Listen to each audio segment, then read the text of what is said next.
exit poll, opinion poll, exit poll ba opinion poll ji bunga mane opinion poll ba exit poll. Exit poll 2024. That means 4 June खालि मा जागोन final रिजाल्टआ फैगोन बिनि सिगांनो मोनसे exit poll नि दावहा सोलिगासिनो थादों आरो बे दावहाखौ बुंदों 400 versus 295 400 प्लस जाहैबाय नरेंद्र मोदीनि मोनसे धारणा 400 प्लस तो देरहाथारगोन इंडिया आरो इंडिया INDIA इंडिया एलायंस खौनो बेङो बै इंडिया एलायंसआ मोनसे टारगेट लादों राहुल गांधीया मोनसे टारगेट लादों राहुल गांधीनि टारगेटआ मा 295 प्लस माने INDIA मोनगोन 295 प्लस So नोंथांमोना बेखौ गासैबो निउस चेनेलाव नुगासिनो थादों 400 आ जाबाय बीजेपी नि नारा एनडीए नि नारा माने एनडीए बेसे मोनगोन 400 प्लस मोनगोन आरो बेहाय बीजेपी आनो बहुत मोनगोन बीजेपी आनो 350 प्लस खाथि खाथि सो गासैबो निउस चेनेलाव गासैबो print media maximum print media जायखिजाया मीडियायावनो इलेक्ट्रनिक्स मीडिया जिकुनु मीडियायावनो मा नोंथाङा नुगोन अब की बार 400 पार बे नाराखौ नोंथाङा नुगासिनो थादों बे जाबाय एनडीए नि बा बीजेपी नि मोनसे साननाय आरो जे बिसोर 400 मोनथारगोन सो बारा दिनथ' गैला गाबोन सानसेल' दं गेजेराव 4 जुन खालि नोंथांमोना 400 प्लस जायोना 295 प्लस जायो राहुल गांधीनि 295 प्लसआ कारेक्ट जायो ना एनडीए नि 400 प्लसआ कारेक्ट जायो बेखौ नोंथांमोना नुनो मोनगोन सो जियानो जाया माने बे नाराया सोलिगासिनो थादों आरो बेवहाय कंग्रेसआ मोनसे खामानि मावदों जेनेरेलि कंग्रेसआ मा खालामदों जितु इलेक्शन कमिशननि अफिसाव थांनानै बिसोर मोनसे बाथ्रा बुंदों माने पोस्टल बेलटखौ काउन्ट खालामग्रोनांगौ सो पोस्टल बेलटआ मा बुस्थु जायफोर नोंथांमोना पोस्टल बेलटखौ मिथिया नोंथांमोना खिन्थागोन जायफोर सुबुंफोरा बैहाय डिउटि गोलैयो इलेक्शननि समाव डिउटि गोलैयो बै डिउटि गोलैनाय सुबुंफोरा पोस्ट अफिसनि थ्रुयै मा खालामो गावनि भटखौ होयो आरो बेवहाय बेलट थायो बेलट पेपारनि हेफाजाबै जोङो जितु गोदोनि समाव मा होयोमोन भट होयोमोन ना कागज ओरै थुनानै जाय पार्टी मोजां मोनो बै पार्टीयाव थुनानै मोनसे बाक्सआव मा सोयो जोङो सोयो माने बेखौ होनना बुङो आसलते बाकस आरो मोनसे माने जेराव माने बेलट बक्स होनना बुङो बै बेलट बक्सआव बे कागज दोयोना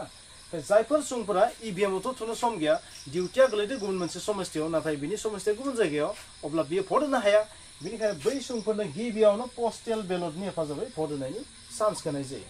पोस्टेल बेलटआ आसलते मोनबो बेलेग जेबो मुवा नङा बेलट पेपार जायखौ जों बुङो बेनो बेलट पेपार खालि बेखौ पोस्ट अफिसनि थ्रुयै बै जायगासिम दैथायहरगोनखाय बिनि नामखौ दोनदों पोस्टेल बेलट स' बे पोस्टेल बेलटखौ माने सानग्रोनांगोन होननानै बुंदों आरो कंग्रेसनि मानसिफोरा मानोना बे पोस्टेल बेलटखौ सानग्राबा माबा मोनसे घाटाला जानो हागौ बेबायदि आरो कारण इभिएमखौथ' 2 नम्बर खालामनो हालिया नाथाय पोस्टेल बेलटआव मा खालामनो हागौ बेखौ जुदि सानग्राबा मा खालामनो हागौ इभिएमआव जुदि खम बारा जायोबा बेनि थ्रुयै 2 नम्बर खालामनो हागौ बेखौ गिदों आरो बीजेपीआ बा एनडीए बेखौ मा खालामनो हागौ 2 नम्बर खालामनो हागौ बेनिखायनो बिथांमोना बेखौ सानग्रो जानायखौ लुबैदों आरो नङाबा इभिएमआव जुदि माबा मोनसे जाहोनाव कंग्रेसनिया बारा फैयोबा INDIA निया बारा फैयोबा पोस्टेल बेलटनि थ्रुयै मा खालामनो हागौ एनडीए नि सुबुंफोरा बेखौ घाटाला खालामनो हागौ आरो माने बेनि हेफाजाबै गावसोरनि भटखौ बांसिन स' खालामनो हागौ बेखौ 2 नम्बर खालामनो हागौ बेनिखायनो बे जोबखांनायनि उनाव इभिएमखौ साननांगौ इभिएमनि माने भटखौ काउन्ट खालामनांगौ बेबायदि बुंदों आरो स' बिनि केसा बेबायदि सोर देरहागोन मिथिया स' 4 जुन खालि नोंथाङा मिथिगोन नाथाय बेखिनियाव नोंथांखौ बुंनायनो जाहैबाय जोंनि बिटिआरआव मा जागोन बिटिआरनि एक्जिट पोलआ मा बुङो एबा जोंनि आसामनि एक्जिट पोलआ मा बुङो आसामाव जोङो जा एक्जिट पोल नुबाय थादों बेवहाय मोनसे बाथ्राखौ जों नुगासिनो थादों मोनसेबो पार्टिया बेवहाय गैया कंग्रेस आरो बीजेपीखौल'सो जों नुनो मोनो दैट मिन्स एनडीए मा 14 नि मादाव 12 बेबायदि स' खालामबाय थादों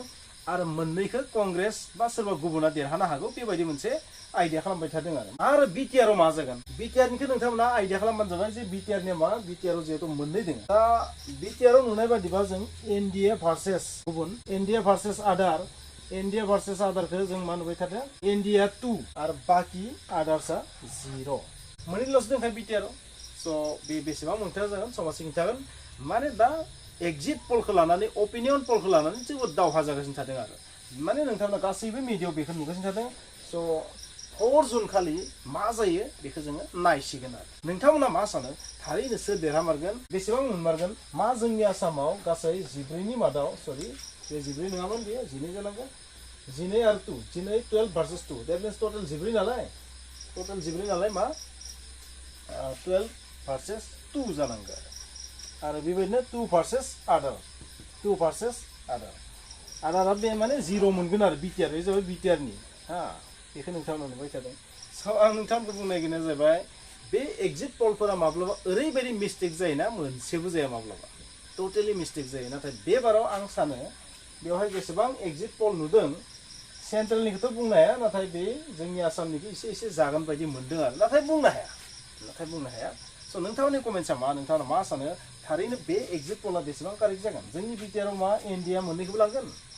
आरो जोंनि आसामाव मा गासै 12टा लांगोन एनडिए आरो जोंनि सेन्ट्रेलाव गासै इन्डियायाव मा 400 लांगोन इन्डिया 400 लांगोन आरो आइएनडिआ मा 295 लांगोन सोरनिया कारेक्ट जागोन मा नरेन्द्र मदिनिया कारेक्ट जागोन ना राहुल गान्धीनिया कारेक्ट जागोन नोंथांमोना गाव गावनि एग्जिट पलखौ कमेन्टनि थ्रुयै बुंदो थेंक इउ